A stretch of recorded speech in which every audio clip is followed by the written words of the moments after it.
and welcome back to the Smash King Retrospective. I am Lord Lad, your host, your guide through this Machinima Retrospective series. If you haven't already, I please recommend that you go see part 1. It gives a lot of context to what this series is about, and plus, why would you watch a part 2 without seeing part 1? Part 1 will be linked in the description and in the pinned comment, so again, if you haven't seen it, I please recommend you go see that video first before coming back and watching this one. Last time I introduced Smash King, the series, its core themes, players, its world, and even Virtual Smash, a Smash Machinima group that makes Smash Bros. Machinima. Today we're going to be looking at the first 3 episodes of Smash King, breaking each one down, pointing out some key points and details, and at the end I'll give my thoughts about the beginning of this series and then close it for the day. So without further ado, let's begin with episode 1. This is a unique world, a world of trophies. These trophies become animate as a character one from the outside world would recognize. Episode 1 begins with a narration of the world of Brawl and trophies. The opening dialogue is something that was touched upon in part 1 of the retrospective. Essentially, trophies are similar to how they are in Smash Bros. However, these trophies in Smash King are said to be different to their previous incarnations. However, they all have one default purpose that they all share, and that purpose is to fight. We then cut to Final Destination where we see Bowser and Peach facing off. It is soon told that the pair are sparring for an upcoming Smash King tournament, something that we'll be talking about later on in the retrospective. Peach here is voiced by Megami Faith, who is also known for playing Bulma in the Dragon Ball Z Abridged series. Alright, let's get this over with. You sure enjoy copying people. Well, come on, copy me right now. Hey, I'm here! Goku! I can't help but notice that 5-year-old you're carrying. Bowser here is voiced by series creator Tagira21, who has also voiced many other characters in this series, so expect me to mention that later on. We then move over to Wario, who is seen with Zero Suit Samus, acting a bit perverted towards him. Bowser then joins up with Wario. It would seem that the pair have some kind of bantering friendship between the two, which we can already see as soon as they meet each other, with Bowser commenting on Wario's negative riz towards Samus and Bowser being defeated by Peach during their sparring match. Wario then asks Bowser if he managed to recruit Peach for his team, and it's said that Peach has arranged to meet with Bowser in Hyrule, so it would seem that the recruitment has not yet been successful. Our scene changes to Peach, who is standing on Hyrule Temple. She turns around to see Mario, but it's only for a brief second as it actually turns out to be Bowser. As previously stated in part 1 of the Smash King retrospective, Peach is extremely confident in her skills and refuses to want any help from anybody, and is determined to show that she can stand on her own 2 feet. This is something that Peach makes very clear to Bowser, and from that we can already tell how different she is from her original game counterpart. Peach would then question Bowser on a 3rd teammate, but Bowser would just respond with an attempt to joke about earning Peach's affection, who would then respond harshly at first, but then the pair just seemed to laugh it off. We are now finally introduced to Mario, who wakes up on Frygate Orphan. After a brief headache, he remembers the events of Melee and his untimely loss against Bowser. Mario would then make his way onto the Bridge of Eldon, explaining how although he's unfamiliar with this world, he will be finding Bowser. That is until Captain Falcon runs into him, that is. Captain Falcon introduces himself, but Mario seems very amused with his antics. Mario seems a lot more serious here, in comparison to how he is in the Mario games. Mario here is voiced by Yoshi Star 14, who would later go on to voice Meta Knight. Captain Falcon would reveal that he was beaten by Sonic, expressing how he wants to be recognized as the fastest in the world of Brawl. But Mario left mid-conversation and then Wario ran over Captain Falcon by accident. Finally, we get a shot of Mario and Bowser running towards opposite directions, with Mario expressing how he wants to kill Bowser once and for all. Episode 1 works as a really good introduction to not only the show itself but its world, their characters, motivations, everything. Kicking off by telling us about the main trio, Bowser, Peach and Mario's motivations is a great way to begin a story, and trust me, we are only just in the beginning. Fear not, my fair maiden. By my sword, I have silenced the evil beast who assaults you. No thanks are necessary. It is in my nature to protect you, my dear. We begin episode 2 with an intro. Harari by Kojuri Wada. I apologize if I got that name wrong. A song used for the Digimon Savers anime. This intro highlights the core characters, so Bowser, Peach, Meta Knight, Mario, Ike and Sonic. This intro is very catchy and the same will go for its outro that is used at the end of the episode. Episode 2 begins with a match between Peach and Wolf on Pokemon Stadium. Peach attempts to lure Wolf in, who is voiced by Darkwood, by appearing weak and defenseless. We are then introduced to Ike, voiced by Tagura21, who interrupts the fight. He goes on about heroics before being reprimanded by Pit, who is voiced by Virtual Smash member Ishiro1, who states that this is an authorized fight and that Ike is completely ruining everything. Ike is booed by the crowd as he expresses his shame, with Peach and Wolf being very offended by the interruption. Peach most likely feeling more offended due to her not wanting to be someone that needs to be saved, and then having Ike talking like he saved her like some damsel. We then see King Dedede, who is voiced by Oni Roku, who states that the broadcast should be switched to Wolf and Peach beating up Ike. The scene changes to Bowser in his home asleep, but is soon woken up by Wario ringing the doorbell. Wario tells Bowser that he'd found a good candidate for Bowser's final teammate. We are then briefly shown a pink Charizard, which gets Wario to crack some jokes towards Bowser about the pink Charizard staying in Bowser's home. We now catch up with Mario, who's continuing his search for Bowser in New Pork City. Bowser and Wario appear at the same stage, just over a different part of New Pork City, waiting to meet Bowser's new team member. We are then now introduced to Meta Knight, who is in his red hole. Meta Knight appears to be very timid and all over the place, very different to how he is in the Kirby games.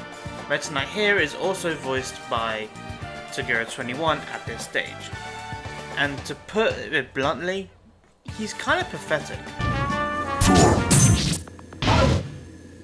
What the? However, just before being completely dismissed by Bowser, we get a small glimpse of Meta Knight's true self. This is even backed up by Wario stating how Meta Knight has two personalities. When provoked, he's a great and swift warrior, with little to no equal. When provoked, he's a great and swift warrior with little to no equal. I felt you needed a quick fighter on your team, as well as someone who's adept in midair. And now Team Bowser is complete with Bowser, Peach, and now Meta Knight. With no luck in finding Bowser, Mario continues his search. That is before he is crossing paths with Ike, who he mistakes for Roy, revealing that Mario has some kind of connection to Roy from Melee. Mario follows Ike, as Ike mentioned that he needs to fight a dragon, thinking that the dragon Ike is talking about is Bowser. Mario and Ike exchange their ideals, with Mario then deciding to accompany Ike since the dragon that Ike is searching for may be Bowser. We get to see more of Ike's personality shown here, and he's a bit of a loser. The pair argue over if Bowser is a dragon or not, and then they run into the dragons that Ike is talking about, which are revealed to be a Yoshi. Mario tries to stop Ike from finishing off Yoshi, but is then attacked by said Yoshi. After Yoshi thrashes them around, Ike uses his final smash, Rage Ether. This is also the first time we have seen a final smash in this series. This Yoshi here is revealed to be a mother, and its two children come for some sweet revenge with some Looney Tunes chase, ending with Mario unknowingly using his final smash, Mario Final. Ike decides to join Mario in his search for Bowser due to it seeming that Bowser has wronged Mario, and that's enough for Ike to tag along. As we all know, I fight for my friends. And this is when episode 2 ends with Sonic spying on the duo.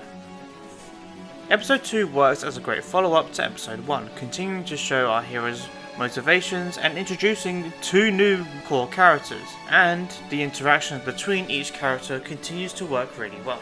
Ike and Meta Knight's introductions are the main focus of this episode. Meta Knight's split personalities and Ike's want to fight for his friends, but lacking to have any, are very interesting ways to show our new characters. So let's go and look into our final episode, episode 3. The Knight, the Knave, and the Squire. I still don't like that name, man. Ugh. Brawl Spectator Society. I honestly don't see the problem with it. We start with a narration telling us how New Pork City is the cornerstone and heart of Smash King's world. The Brawl Spectator Society holds a broadcast, with King Dedede explaining details about the opening ceremony. We then cut to Mario training on Yoshi's Island. Mario and Ike talk about the prospects of taking on Bowser. Mario explains that Bowser is way stronger than he was back in Melee, and that he was completely overpowered by him right at the end of Melee. Mario seems very confused with Final Smashes as well, not being too familiar with the concepts at all. And just as these two are talking, we see Sonic eavesdropping on the pair of them. It won't be good for either of us if you're not comfortable.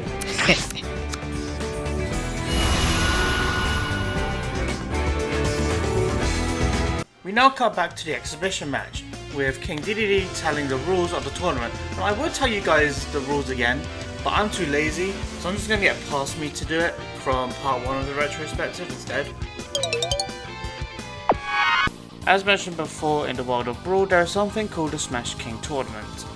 The way the tournament works is that over the span of 1 month, teams of 3 will venture around from stage to stage fighting each other. Once the 2 teams have settled on the rules of their match, they may fight. If 2 teams are already in combat, a 3rd team cannot intervene. Once the fight is settled, those 2 teams that have just fought are not allowed to fight each other again for the rest of the day. The 2 teams that have gathered the most points by the end of the tournament will face off against each other in the final round. From morning to late noon, everybody is allowed to fight. During that day, there will be a filter that stops participants from losing stocks in the tournament. It is said whoever wins the Smash King tournament will be given 1 wish from the creator. We also hear Pikachu insulting Bowser, which infuriates Peach, who is then told by Bowser to save that fury for the fight. Peach talks about how weird it is to hear Bowser be so optimistic and supportive, reminding her of Mario. The first fight would then begin with Meta Knight vs Toon Link on the Hellberg stage. At the beginning of the match, Toon Link has a lot of control over the fight, aggressively charging his attacks on Meta Knight and completely beating him down. Meta Knight would then eventually go into a serious state, which completely changes the battle. He picks up on Toon Link's exhaustion and comments on how he's wasted so much energy earlier on in the fight, showing off his analytical abilities. He then starts to overpower Toon Link quite easily to show his expert swordsman skill. He then finishes the fight off with a final smash, and Team Bowser gained the first point of the exhibition match. Peach vs Kirby is next, with Peach once again showing her overwhelming skills and confidence. She even allows Kirby to copy her abilities, and Kirby doesn't even seem to be able to use Peach's abilities right, which is something that Falco even comments on. She's unusually fierce, even after Kirby copied her. But, to be fair, Kirby can't copy an actual attack from her. Not to mention that he's hardly using it right to counter Peach's assault. Yeah, that too. Still, it's fun to see Peach bat the puffball around some, instead of applying it to her face. Peach easily gets a win during the second round, and disrespectfully as well, gaining another point for Team Bowser, thus allowing them to win the exhibition match. But then the episode ends with Pikachu making a wager with Bowser. He taunts Bowser and says that the next round will be a winners take all. And that is how our episode ends. Episode 3 is more of an action orientated episode, but it's really done well as well. Meta Knight vs Toon Link is a great example of this as well, and I only look forward to showing more of the fights that come out of Smash King, especially after showing this one. This episode also has some more character moments, especially with Meta Knight and his switching personalities. And there we have the breakdowns of episodes 1 through 3. These episodes are a great introduction to our core main 3 characters being Bowser, Peach and Mario, their side characters such as Ike and Meta Knight, and also serves as a good introduction to how the action will be in the future, with fights such as Meta Knight vs Toon Link, Ike and Mario vs the Yoshis, and Peach vs Kirby, to just name a few. I hope you liked how I broke down these episodes, as this is how the format of the retrospective will continue to be until we get to part 8. Again, if you haven't already, I recommend you go watch Smash King. I also recommend you go watch part 1 of this retrospective if you decide to just watch this whole video before watching that one.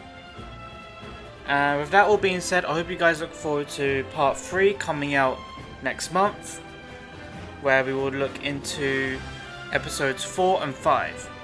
With that all being said, I have been Lord Lad. Thank you for watching.